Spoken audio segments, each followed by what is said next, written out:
One of the biggest topics in all of NBA is whether the new school, old school, specific player can succeed in a different time frame. And of course, it's always hypothetical, but today we're going to dive down a rabbit hole and probably give you guys some deep perspective on this topic, help you understand if you're right or you're wrong, and then also just give you an easier view to understanding it fully. By the way, I'm Mad Gamer. Today's episode is from Coach M, my YouTube channel, discussing this, and it's going to be a series where we just talk NBA specifically and different topics. So feel free to drop whatever you feel at the bottom. And if I earn your trust and respect, go ahead, like, subscribe, and leave a comment to show support. We appreciate that. That is said, there's a big debate and conversation to have about the NBA that I'm going to try and break down. We're going to discuss the new school and old school. Will Michael Jordan be able to play in today's game? Will LeBron be able to dominate in the previous 80s or 90s, and so much more? And I'm sure you have an opinion, and it's not here to prove anybody wrong about what you feel, because an opinion is your opinion. You have a favorite player, you think it's unbeatable, that is fine, enjoy that.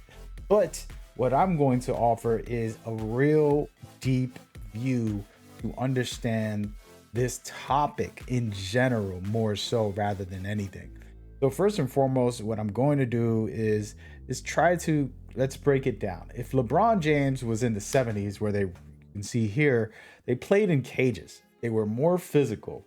They'll slam each other to the floor. There was no such thing as a flagrant foul in the old days. In the 70s and 80s, you can be able to, and there was an actual understanding even from the refs that in the paint, you can get smacked around and pushed around. It wasn't until later on that they started to play more finesse basketball and they changed the rules. But that was the old school rules. But the reason I want to bring that up is not because I don't think LeBron James can be physical. He's a very physical player.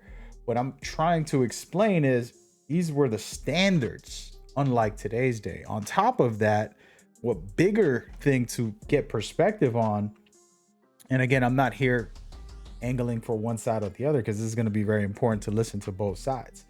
First side is the old school days. They didn't have personal trainers. They didn't have all the knowledge and information when it comes to the current era, right? They don't have the facilities that we have. We don't have the health information, whether it's eating, whether, your fitness, when it comes to personal trainers that are going to teach you. All of those factors are actually very important, because the people from the 70s and 80s and 90s would be way more elite as far as physically, even just information wise. They'll know how to break down defense and do all of that.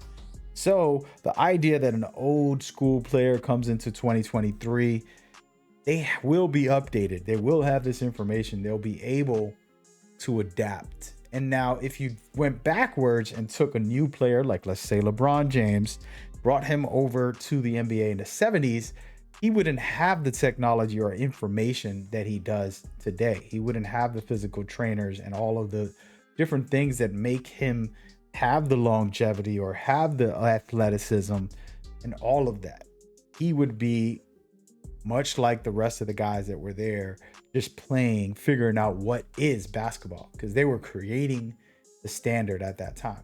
So just to nullify everybody's side, whether you're old school or new school type of guy trying to make a debate, sorry to break the news to you, you're all wrong and right at the same time. You're wrong because we know for a fact that it was a different time, different era, whether it was the rules, when it comes to players, how they play, where they play, if they want to play together, and specifically the rules set within the game. Then also off the court, these players are riding in private planes. They're getting, their personal therapy right after a game. They're getting, massaged, and before a game, they're getting stretched by a coach or a trainer. These things did not exist in the old times. So it's pretty wild to think that, you know, people will debate this and make it into some kind of so-called issue when it really isn't. There's no official answer. It is fun to go into the hypotheticals. It is fun to discuss things in that nature, but the truth is there's no one-sided answer that's definitive. It's all hypothetical fun conversations. And you're watching a video here where we're comparing Steve Kerr to JJ Redick, and there's nothing wrong with JJ Redick, but the point what I was making was the contracts. For example, JJ Redick's contract, huge millions of dollars, and then Curry, who provided more and has won more, got less. And this is for even, you know, your superstars. So those millions of dollars, you can hire trainers, help you get physically fit, help you this, help you that, and there's a lot better lifestyle. And so it's an understanding, and if you come to that reality, you'll be able to respect all eras and then still have a fun debate about what if Jordan came into 2023 and he'll just score 50 points a game, and sure, you know, he'll be amazing and he's such a special athlete, but he's a different man than what he was in the past. So it's one of those conversations about, let's be real and let's just have that conversation and not play the game of my favorite idea, whether it's new school or old school. I'm somebody who got to see a lot of eras from the 90s up.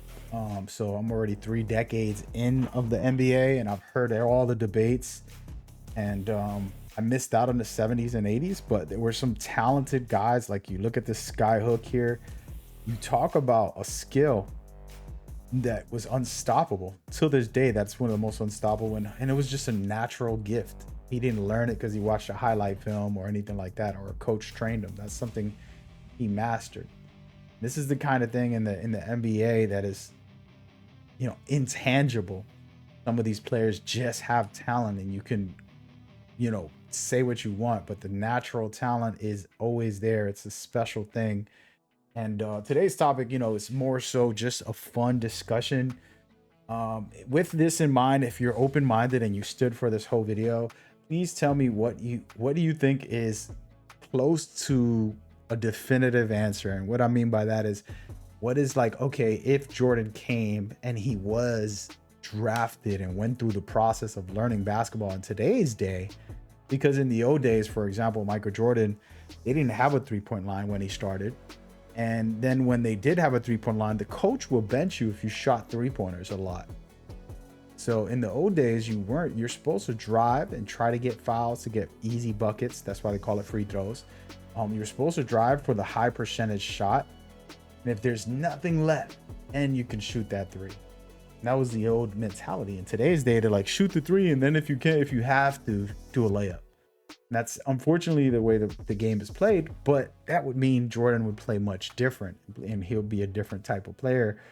And, you know, same thing with the new players, whether it's a LeBron James, KD, and so on. Curious what would happen if they went into the old days. I mean, KD shoots 3s like layups. So imagine him or Steph Curry in the 80s from so far. Nobody's guarding them. They're going to have wide open shots every play. So it's an interesting conversation, and there's no wrong answers. It's all hypothetical fun. You don't know what players specifically would do and perform like in those eras, but I just wanted to give a little perspective. Hopefully that helps, and that's a good start for you guys to just get into these debates. And we're gonna have these type of conversations. My channel's specifically for NBA 2K, but it's all about the NBA love. So I'm going to share some perspectives, and you guys can give me some topics that you want to talk about. It doesn't have to do with eras. It can be about, you know, current events. It can be about previous players, and it's just going to explore all different things, and we'll see what the channel shapes up to be with these discussions. Thank y'all so much for tuning in. Again, if I earn your like, subscribe, and comment, I appreciate it. We will be bringing you more throughout the year. Peace.